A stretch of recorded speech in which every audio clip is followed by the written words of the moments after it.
¿Es posible morir de amor? Historias reales de mujeres reales, con Desiree Navarro. Daniela Sánchez fue víctima de violencia por parte de Rodrigo, su expareja, y experimentó tantos tipos de violencia que incluso faltaron términos en la ley para describir los actos cometidos en su contra. Esta es la historia de Daniela. Bienvenida, Daniela. Pues queremos saber cómo es que lograste una sentencia histórica por violencia familiar. Pues primero, muchísimas gracias por considerarme para contar mi historia y para compartirlas con las mujeres no solo de la ciudad, sino del país y del mundo, para que pues además de conocerla, quizás se puedan identificar, pero también puedan tomar aquello que pueda servirles para lograr seguir vivas y para obtener justicia. Pues mi historia comienza desde el 2015, en donde conozco a este sujeto, ¿no? Pues de manera muy casual, como suele ocurrir normalmente. Se presentó pues muy formal, ¿no? Muy románticamente, ya saben, con todo esto de me gustas mucho y todos los intereses que yo tenía en aquel momento, pues compartía o suponía yo que también eran parte de sus intereses. Entonces comenzamos una relación que para mí aparentemente pues era eso que nos han pintado, que las mujeres soñamos, ¿no? Ese cuento de princesas. Sin embargo, fue realmente muy poco tiempo en el que yo comencé a vivir violencia.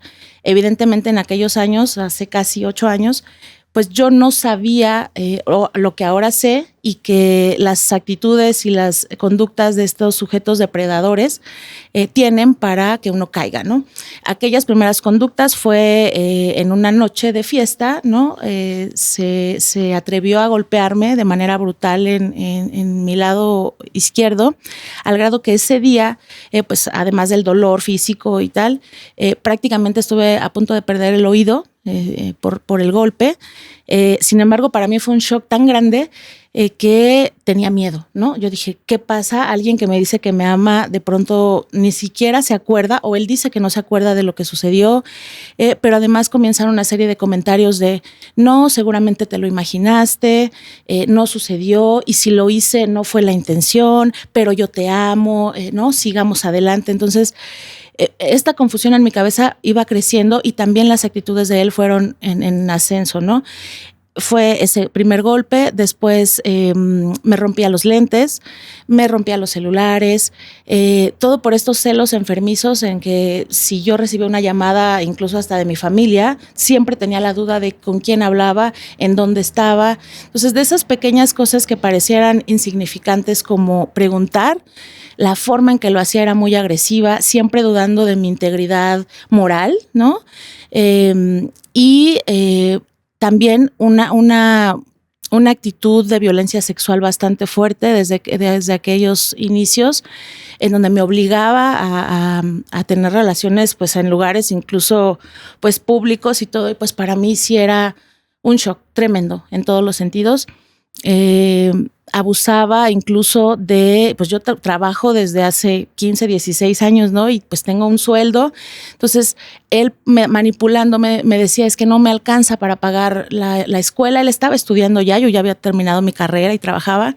Él seguía estudiando. Entonces, como esta cuestión de que se ponen como víctimas y nadie me ayuda, y entonces tú, por favor.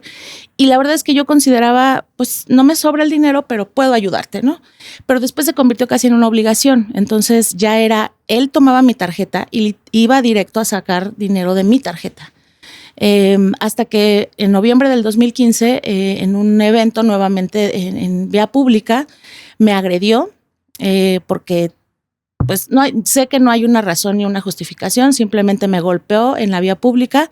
Afortunadamente, en ese momento como que llegó una luz en mi cabeza y pude pedir ayuda. Esa fue la primera vez que yo pedí ayuda. Afortunadamente, en ese momento también una policía, una patrulla que iba pasando, sí me escuchó, atendió, me rescataron, lo detienen, pero desafortunadamente en esas 48 horas lo dejan libre, supuestamente porque no había elementos suficientes. Entonces, ahí es cuando verdaderamente inicia, bueno, ya había iniciado el infierno que me tocó vivir, pero inicia por otra vía también, digamos, lo que es lo jurídico, lo penal. Fue la primera vez que yo me paré en un ministerio público y pues además de que es un lugar espantoso físicamente, entrar ahí es una revictimización total, en donde no me creyeron, en donde incluso se me insinuaron actos de corrupción y al final pues terminaron dejando libres diciendo que no había elementos. Únicamente me dieron en aquel momento un código águila, ¿no? Que pues al final nunca fue ejecutado. Y este sujeto comenzó nuevamente a buscarme, a pedirme perdón, pero además a amenazarme. O sea, las amenazas antes eran, si tú dices algo, te va a pasar algo a ti, Daniela. Y a partir de que yo denuncio esa primera vez, las amenazas eran, le voy a hacer algo a tu familia, le voy a hacer algo a, ¿no? Entonces mi miedo, si estaba aquí, pues subió al cielo, al grado que, bueno, me propone y mediante estas amenazas que vivamos juntos. Yo, por proteger a mi familia, ¿no? Porque yo vivo con mis papás, me voy a vivir con él y entonces ahí sí vi el terror y el horror de frente. O sea, si yo ya lo había visto en esas actitudes machistas, violentas, cuando entré por primera vez a ese lugar que él había rentado, que además yo no conocía, llegué a ese lugar y lo primero que me dijo es, dame tu tarjeta de débito, si no, no entras. Entonces, la verdad es que a mí no me quedó de otra, porque pues yo con todo el miedo del mundo tuve que dejar mi casa, mis comodidades, porque pues al final yo vivía muy, muy cómodamente, ¿no? Y pues lo hice, lo tuve que hacer. Y fueron a partir de ese día 2 años y fracción en donde un lugar que no puedo decir que era mi hogar, era prácticamente estar como esclava, pero además sola. O sea, él estaba, pero no estaba. Y cuando estaba solo se dedicaba a violentarme. Al tener el acceso a mis recursos, él sacaba literal todo el dinero de mis pagos, de mi quincena, y solamente me daba 20 pesos para ir y venir a mi trabajo. O sea, porque era literal lo que me gastaba en transporte público. Daniela, ahí ya estabas tú sufriendo una violencia, un terror psicológico, una violencia económica, violencia física, familiar, pero además pues te tenía prácticamente secuestrada. Pues yo diría que no prácticamente. Me tenía secuestrada, esclavizada, vejada, humillada, o sea, todo. Pasaron en esas circunstancias pues alrededor de 2 años y fracción. Yo, a pesar de que él, y esto ahora lo sé, claro que no me iba a dejar que yo dejara de trabajar, porque era, como dicen los especialistas, era un parásito. Entonces, vivía de mi propio dinero, pero a la misma vez me echaba en cara que él pagaba todo, que yo no hacía nada, ¿no? Entonces, siempre en mi cabeza era, entiendo que no le estoy pasando bien, me duele el cuerpo físicamente por las golpizas que me daba, no tenía comunicación con mi familia porque me lo impedía, o sea, yo no podía ni siquiera tener 100 pesos para ponerle crédito a mi celular y poder tener contacto con mi familia. Él decidía en qué momento yo podía ir a verlos, en qué momento podían hablarme incluso por teléfono, en la casa, en ese lugar, porque no fue una casa, no podía yo ni siquiera ver la televisión, o sea, no tenía yo certeza a qué hora se iba, a qué hora llegaba. Entonces, si me encontraba viendo la televisión, porque pues, ¿no? Era violencia extrema. Si me encontraba escuchando el radio, no, es que eran sus cosas, ¿no? No podía yo comer ni siquiera lo que me gustaba. O sea, yo tenía que estar sujeta a los antojos de él. Me la pasé esos 2 años comiendo papas, chorizo, arroz. Y entiendo que mucha gente desearía incluso tener eso. Pero yo sabía que había posibilidades para vivir en mejores condiciones y él no lo permitía.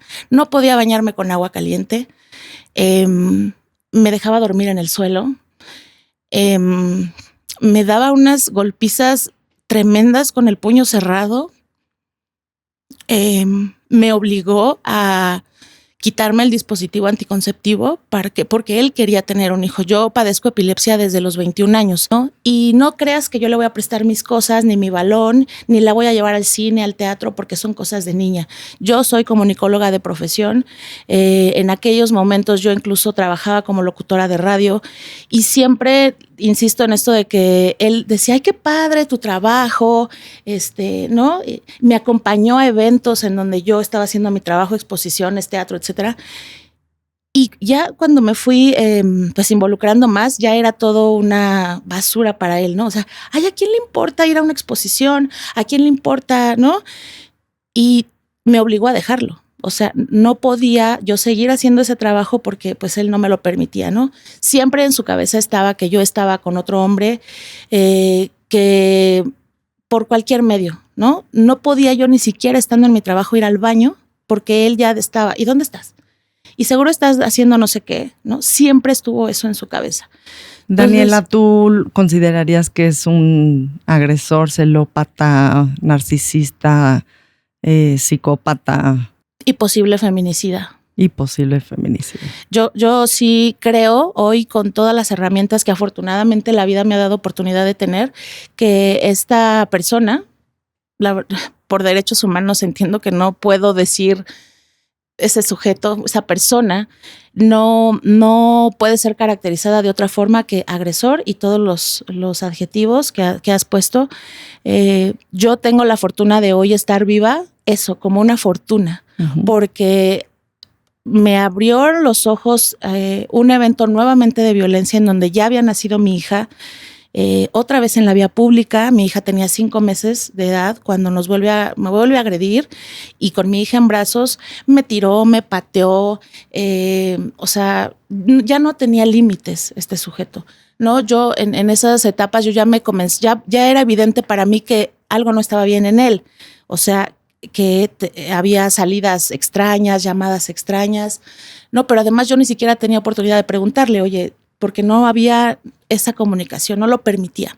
Entonces, cuando sucede esto, que fue la segunda denuncia que yo hago, ya con mi hija en brazos, fue ahí cuando yo me di cuenta que no había posibilidad de regresar y de que obviamente él cambiara, porque antes de todavía la verdad es que había ese pensamiento en mí que decía, posiblemente va a cambiar y mi amor lo va a hacer cambiar, pero no. O sea, cuando mi hija estuvo en peligro en ese grado, yo ahí no dudé.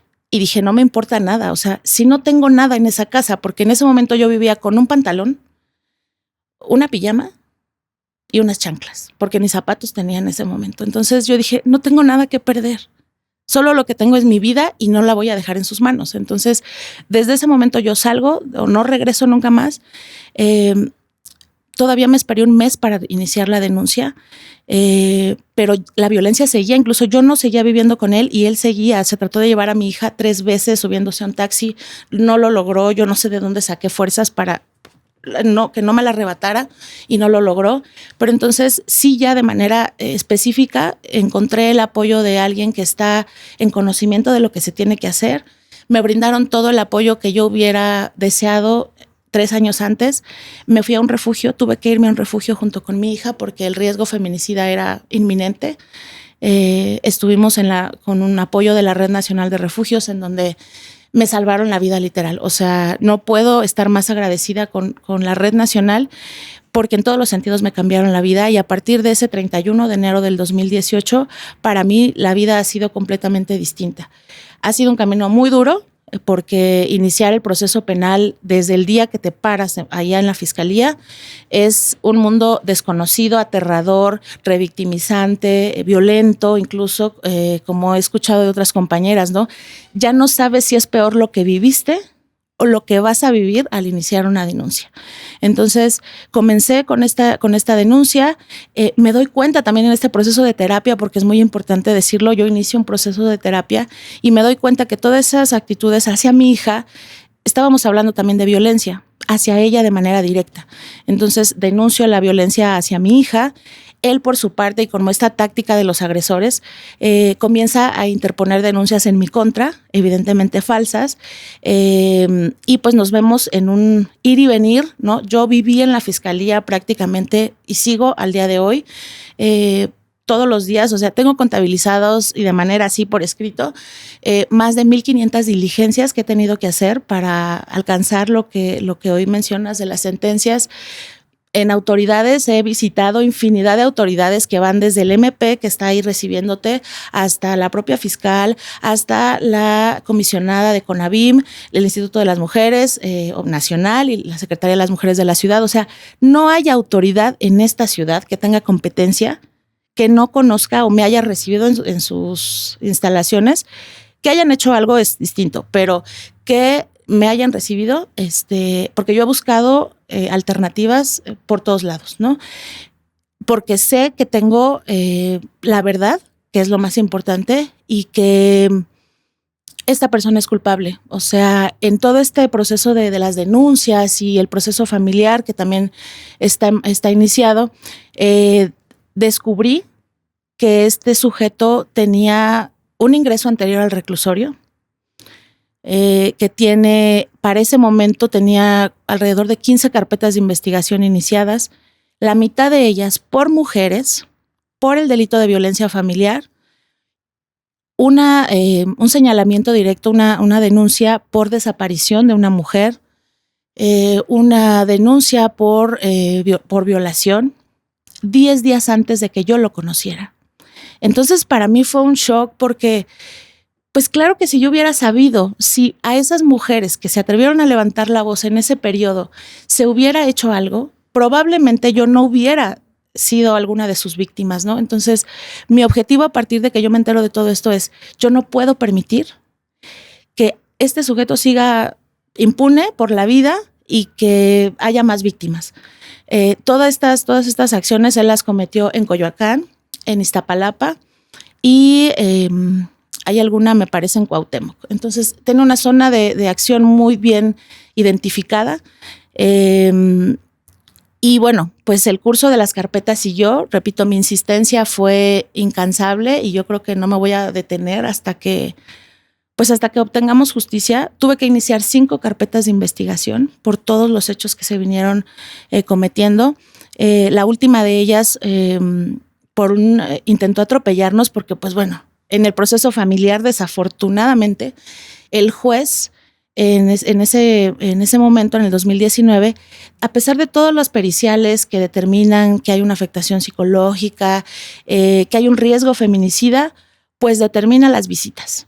Entonces, pues yo no estaba en posición de pagar multas, de nada, entonces la recomendación fue, pues hay que asistir. Acudimos y bueno, era inevitable que nos viéramos y en una de esas ocasiones él intentó atropellarnos, ¿no? A mis papás, a mi hija y a mí, ahí afuera del tribunal, o sea, ni siquiera fue en un lugar lejano, no.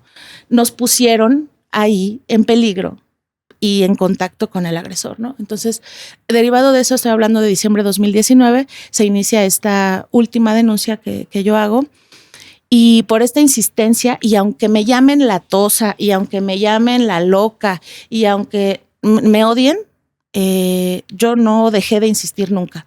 Entonces, afortunadamente también tuve la fortuna de encontrar abogados y abogados lo suficientemente sensibles, enterados de cómo se maneja la integración de las carpetas con perspectiva de género, y eso nos abrió un panorama completamente distinto. O sea, todo lo que en un año prácticamente me negaron en la fiscalía de, no señora, ¿cómo cree que le vamos a hacer ese dictamen? No hay aquí, etcétera. Encontramos la forma de hacerlo y lo hicimos. El resultado de esa búsqueda y de esas acciones es que en septiembre del 2021 iniciamos el primer juicio. Él desde enero del 2020 se quedó en prisión preventiva justificada. Entonces para mí me dio una tranquilidad enorme porque dije, no más va a violentar a una mujer, a una niña, por supuesto a mí y a mi hija. Entonces está en prisión desde aquel momento, prisión preventiva justificada, y comenzó así la otra etapa del proceso penal.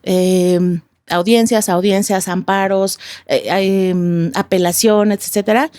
Y Un año y fracción después concluye el primer juicio, en donde las víctimas no solamente era yo, también por esta investigación con perspectiva de género, con suficiente conocimiento desde este lado y obligando a los ministerios públicos a hacerlo como deben de hacerlo, logramos en primera instancia que se le dictaran 9 años, 3 meses de prisión.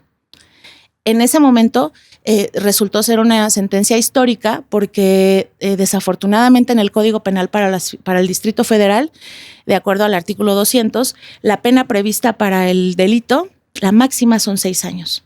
Y difícilmente, y en la historia que ha estado vigente ese artículo para ese tipo penal, nunca, siquiera un juez se había atrevido a dictar la pena máxima, o sea, 6 años. En esta ocasión, un juez, y con todo y con todas sus letras lo digo, le tembló la mano en esa primera instancia al decir, estaban solicitando 18 años de prisión, porque somos 3 víctimas.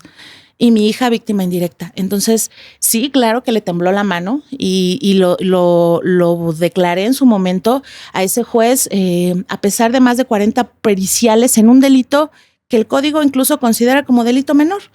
Esta cantidad de periciales probablemente se lleguen a ver en delitos tan graves como es el feminicidio, homicidios, secuestros. Sin embargo, logramos integrarlo para que no hubiera duda. O sea, yo tenía claro que no hay duda. Yo sabía cómo sucedió, cómo fue todo, mis papás, evidentemente, pero yo quería que no les quedara duda en ninguna instancia, desde el MP, desde el juez, y así fue. Sin embargo, al dictar la pena sí les tembló la mano, ¿no? Entonces, claro que apelamos esa decisión y en junio del 2023 la sala penal la modifica esa sentencia y afortunadamente le suben la pena a 15 años y medio de prisión. Entonces, bueno, vuelve a ser histórica porque, pues, evidentemente por este delito nunca antes se había dictado esta cantidad de años de prisión. Pasó ese 2022 y las carpetas fueron avanzando porque no me enorgullece, porque yo quisiera que no tuviera que pasar. Encontramos el camino de cómo armar una carpeta de investigación lo suficientemente sólida para que los agresores y los abogados, que también son agresores al defenderlos, no apelen y se los concedan, no se amparen y se los concedan. Encontramos la vía. Entonces las otras carpetas fueron pues por sí solas caminando, lo vinculan por una segunda carpeta, iniciamos el proceso, ¿no? Hasta que llegara a juicio, una tercera carpeta, llegamos al juicio. Al día de hoy, mi familia y yo hemos vivido 3 juicios orales. La segunda de ellas fue por este primer evento de violencia que viví por parte de él. Logramos que se ejercitara acción penal por ese primer hecho y lo sentenciaron a la pena máxima, que son 6 años. En el tercer juicio estamos hablando de la carpeta que inicié por lo que hace a mi hija y donde también por ese evento yo había sido víctima de violencia. Entonces ahí logramos, porque se trataba de violencia familiar, en el caso de ella, de mi hija, violencia familiar, pero agravada por el parentesco, ¿no? Por ser menor de edad también. Entonces, y por ser niña, etcétera, hicieron unas ciertas consideraciones. Entonces, en esa carpeta logramos en abril de este 2023 que se le sentenciara a 11 años, 9 meses. En las 2 que restan, está la primera, la de 6 años, ya hace unos días nos confirmó nuevamente la sala penal que eso, confirmaba la pena de 6 años, que es la máxima por esta segunda carpeta. De la tercera estamos en espera de que nos notifiquen, ¿no? La resolución. Yo espero que pues el Tribunal Superior de Justicia ya haya logrado, ¿no? Como entender ellos tendrían que saber cómo deben hacerlo, pero si con mi caso, todos esos que intervinieron, desde el secretario de acuerdos, el secretario de la sala, el juez, aprendió algo, se le quedó algo, ojalá que lo sigan aplicando, ¿no? Las pruebas están y los argumentos jurídicos y todo está, ¿no? Yo solamente estoy pidiendo que hagan lo que tienen que hacer. Entonces, pues ahí vamos, ahí en este descubrimiento de las carpetas, porque eso es parte de, se busca todas las carpetas que el agresor tenga, etcétera, y ahí nos dimos cuenta que en el año que estuvo libre después de que yo lo denuncio, se atrevió todavía a violentar a una mujer más. Y afortunadamente esa mujer también lo denunció. Es decir, hay ya denuncias colectivas en contra de esta persona. Pues prácticamente, podríamos decirlo así, esta mujer a quien no tengo el gusto de poder abrazar en todo este tiempo, pero ojalá que vea esto y que sepa que le estoy profundamente agradecida, porque quizá todavía yo muy al principio decía, no puedo creer, o sea, nadie me va a creer lo que yo viví, porque no conozco a nadie en el mundo que me pueda decir, te creo, pero con todas lo que implica el yo te creo, ¿no? El yo también lo viví. Entonces, cuando me entero de esta situación, para mí fue un shock, ¿no? Dije, es que sí hay alguien más que puedo yo en algún momento de la vida quizá tener cerca y platicando me va a saber entender, ¿no? Entonces ella siguió el proceso, lo sentencian también, afortunadamente en el caso de ella, a 12 años de prisión por violencia familiar equiparada. Entonces, al día de hoy suma este sujeto una sentencia de 45 años y medio, lo cual resulta pues sí, histórico para esta ciudad que nunca antes había sentenciado de esta forma a un agresor por violencia familiar. Desafortunadamente los medios, y pues sí, por el impacto que genera, siempre están enfocados como pues a los feminicidios, que es muy lamentable, dolorosísimo, etcétera, pero ¿y qué queda de las que estamos vivas, no?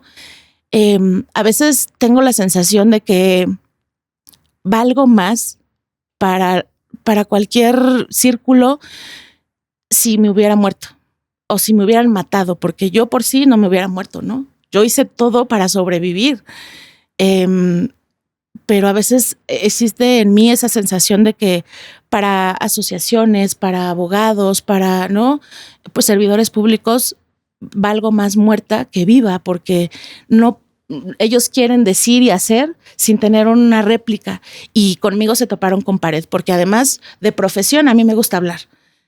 Y si querían ellos que yo solo me quedara en una mesa escuchándolo sin argumentar y sin debatir, conmigo no. Entonces, pues sí, me pusieron apodos. Muy al principio me cerraron las puertas, pero yo nunca dejé de luchar. Daniela, para todas las mujeres que están viéndote, todos estos años que soportaste tantas vejaciones, ¿qué pensabas? ¿Que era tu culpa?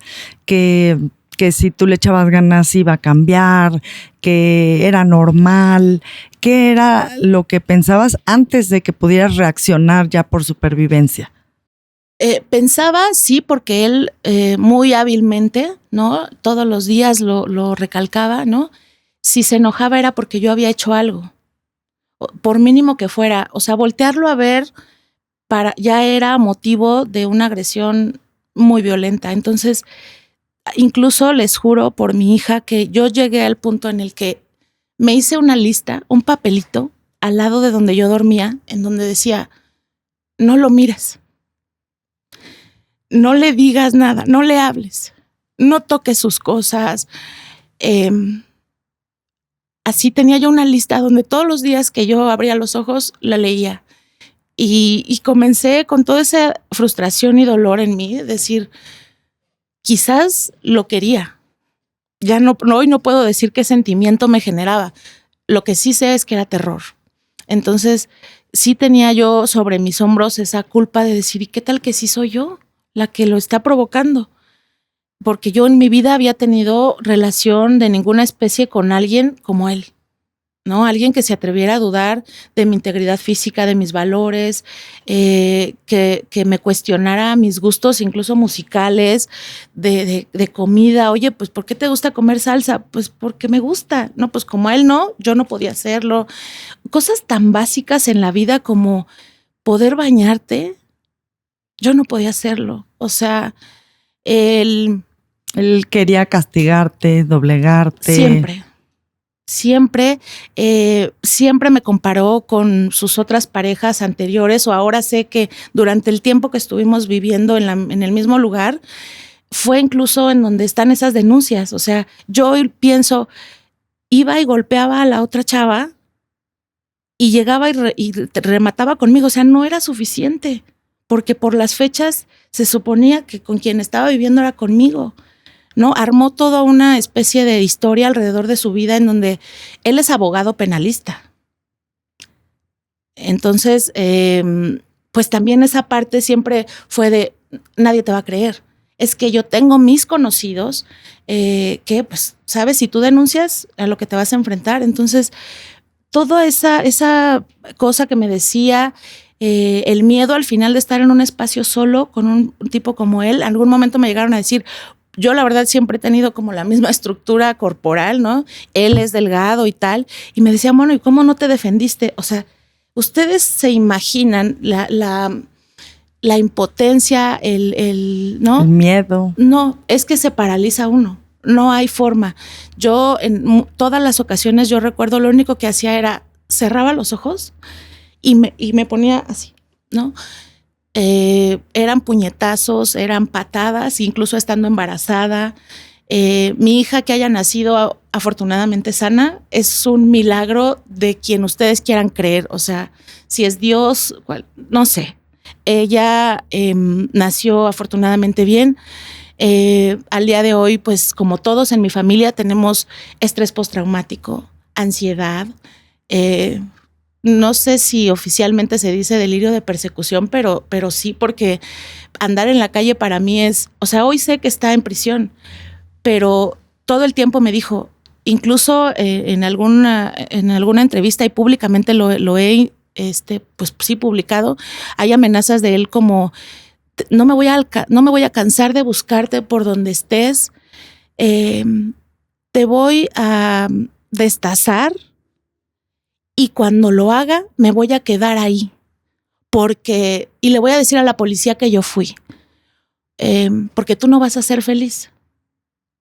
Entonces, todo el tiempo está esa idea y esas palabras en mi cabeza y cuando ando por la calle, claro que volteo a ver quién viene detrás de mí. Claro que me da miedo recibir llamadas extrañas. Han pasado casi 6 años de eso y todavía me da miedo, tengo miedo. No sé si eso va a acabar algún día. Tendré audiencias próximamente y todo el tiempo es estar con este nudo aquí de ahora qué sigue, ahora qué mentira va a decir. Comentábamos hace un rato antes de comenzar esta parte de si lo hacen públicamente, tan solo imaginen, porque jamás lo desearía que lo vivieran, que no nos hacen cuando estamos en un espacio privado. Este sujeto frente al juez ha dicho cosas terribles, ¿no? Como no me interesa la niña, ni siquiera la llama como su hija. Esta señora está lucrando conmigo. La verdad es que yo al día de hoy, si me preguntaran cuánto es de reparación de daño, no lo sé. No me importa. Yo lo que quiero es vivir segura, que mi hija pueda crecer en un entorno seguro, en donde pueda desarrollarse lo mejor posible y yo poder brindarle esa oportunidad. Mis papás son adultos mayores y hoy estamos sumidos en una depresión, ansiedad, insisto. ¿Y cómo sales de eso? O sea, si todo el tiempo hay que estar pendiente de un expediente judicial, de audiencias, y es una y es otra. No acabo de una cuando ya me están notificando de otra. Hay una recomendación de derechos humanos de la Comisión de la Ciudad de México en donde justamente se evidencian todas las omisiones que en esos primeros años se cometieron y motivo por el cual yo tuve que llegar a 5 carpetas de investigación y casi creo que fueron 7 en mi contra, ¿no? Donde afortunadamente, porque incluso siendo abogado penalista, muy absurdamente me denunciaba por cosas que muy fácilmente, y digo, ahora lo digo fácilmente, pero la verdad es que no lo fue, se pudieron echar para abajo, ¿no? Usan argumentos tan absurdos como, señoría, bueno, el Ministerio Público ella me golpeó a mí en un juzgado penal. O sea, la verdad es que ¿qué persona en sus 5 sentidos hace eso pensando en que va a quedar impune? Probablemente suceda, pero es muy poco probable, ¿no? Entonces, pues así como esas 7 carpetas de investigación, un juicio familiar en donde él intentaba estas visitas, comprometiéndose primero a pagar la pensión, cosa que tampoco hizo, y al final en un juicio por la vía penal termina diciendo, no me interesa la niña, déjenme en paz. En el juicio, además, en donde lo que estaba dilucidándose la materia era la violencia contra mi hija. Y ahí con ese comentario, pues justamente se evidencia ese desprecio, esa saña, ¿no? Porque mi hija es mujer. Y ese desprecio que todo el tiempo mostró por ella, ¿no? Entonces, pues al día de hoy no ha terminado el camino. Yo esperaría que pronto. ¿Qué sigue para ti en este caso y sobre todo para las mujeres que denuncian y no pasa nada? Pues yo esperaría en mi caso, ¿no? No tengo certeza y creo que nadie que esté en un proceso de esta naturaleza tenemos certeza de tiempos ni nada, pero yo esperara que pronto llegara ese día en el que se confirman las sentencias, se llegue a un proceso de ejecución de las sentencias y poder hacer mi vida, ¿no? Al día de hoy yo no tengo otra vida más que saber que mañana o pasado tengo que ir a la fiscalía, al tribunal, a una audiencia, y eso pues también me ha generado una serie como de pues también trastornos de toda naturaleza, ¿no? Porque pues ni siquiera puedo planear qué voy a hacer mañana, porque qué tal que me citan a algo y no puedo dejar de ir, ¿no? ¿Qué esperaría para todas las demás? Primero, que no existiera ni una más. O sea, la violencia familiar es el delito más denunciado. Afortunadamente lo denuncian y no lo denuncian todas porque todavía tenemos miedo, porque no podemos o no tenemos dinero siquiera para llegar a esa fiscalía, porque no tenemos idea que podemos denunciar, o sea, algo tan básico. Yo no lo sabía, que lo que me estaba pasando era un delito y que lo podía denunciar. Entonces, ¿qué esperaría? Que todas las mujeres tuviéramos la información suficiente para siquiera saber que lo podemos denunciar. Después, que esas fiscalías o esas personas encargadas de brindar ese apoyo lo hicieran, y lo hicieran de manera adecuada, con perspectiva de género, que se lean por lo menos la Ley General de Acceso, que debe de tener 200 páginas a lo mucho, y la de la Ciudad de México son como 150. ¿No? Entonces, mínimamente, es que es increíble que uno llega a esos lugares y cuando uno les dice la Ley de Acceso, ¿qué? Es que Belén do Pará, ¿qué? CEDAW, no tienen la menor idea. Entonces, yo incluso pienso en una campaña como, ¿no? De mantas afuera de fiscalías y de todo para, oye, aquí está el link, métete, es gratis, ¿no? No te va a costar nada, léelo. Estoy muy interesada y aprovecho tu espacio para que esos diputados en la Ciudad de México, que entiendo hay por ahí iniciativas para modificar el tipo penal de violencia familiar. Estoy muy interesada en ser parte de esas propuestas de ley para la modificación, porque sí se requiere una modificación. La primera de ellas sería, tenemos que elevarlo a delito grave, porque si el Estado mexicano, y en lo legal, en lo moral y en lo religioso, la familia es el más alto valor que supone una sociedad, ¿no? Sin embargo, lo que sucede dentro de la familia sigue hoy jurídicamente estando en un nivel menor. Entonces, la propuesta inicial sería hay que elevarlo a delito grave, lo cual lleva a otras consecuencias como elevar las penas, ¿no? Llámenme punitivista, sí lo soy, porque hoy la única manera de tener seguras a las mujeres es que los agresores estén fuera del alcance. Y eso es la prisión. Un ejemplo como este sirve para detener a otros agresores, para que piensen en las consecuencias. Tendría que ser un ejemplo y tendría que, por lo menos en un estado racional de las personas en general, al enterarse que se está poniendo mano dura, pues ojalá que les caiga el 20, ¿no? Y sí lo piensen 2 veces. Esa ha sido una de las labores que he emprendido, en que se dé a conocer la sentencia, pues todas, y que acumuladas, pues cómo se van a ir purgando por este sujeto, porque no quiere decir que pues 15 y entonces pues como ya está ahí, luego sucedió la otra, no. Todo irá primero la que se dio primero, después más los 6 años, luego más los 12, luego más, ¿no? Por eso suman 45. Entonces, sí me interesa muchísimo que las mujeres y que los hombres, los agresores, sepan como dice o me decía Marisela Escobedo, la mamá de Rubí, muy desafortunadamente asesinada en busca de justicia, decía, yo quiero que los agresores sepan que las sentencias no son un papel, Y yo hoy tomo sus palabras y me dirijo específicamente a este agresor y a todos. O sea, yo también quiero que sepan que las sentencias no se quedan ahí, que las vamos a ejecutar y que vamos a ir por más y cuantas sean necesarias, porque es nuestro derecho. Y sobre nuestro derecho de vivir libres de violencia no puede estar nada. Y mucho menos contra nuestros hijos, nuestras hijas, que están, si nosotros estamos en la indefensión, ellos más. Entonces, no me voy a cansar de eso, de levantar la voz y, como también siempre digo, de hacerlo de frente. Daniela, yo quiero preguntarte para todas las mujeres que hoy están sufriendo de acosos, abusos, hostigamiento, violaciones,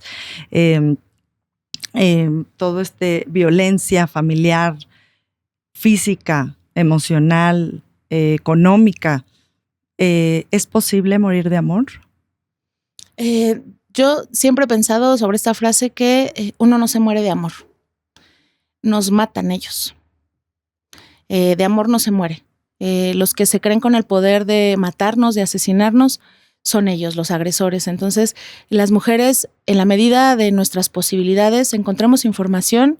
Las redes sociales tienen muy buenas fuentes de información. Busquemos esa amiga, esa compañera, esa familiar que nos dé confianza para intentar hacerlo.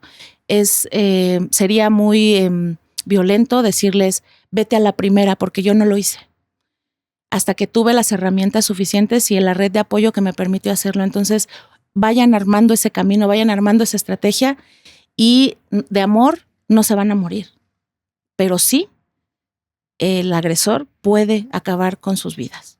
Pues muchísimas gracias, Daniela, y pues ya lo escucharon a todos los agresores. Una sentencia no es una sentencia en papel, una sentencia es real. Y a todas las mujeres que están sufriendo este tipo de violencia, sepan que no están solas y que hay métodos, hay personas que las pueden ayudar. Muchísimas gracias. Y para finalizar, pues nada más quisiera decirles, legisladores, vamos a ir a buscarlos para que nos ayuden a modificar este tipo de leyes. Muchísimas gracias. Gracias. ¿Es posible morir de amor? Historias reales de mujeres reales, con Desiree Navarro.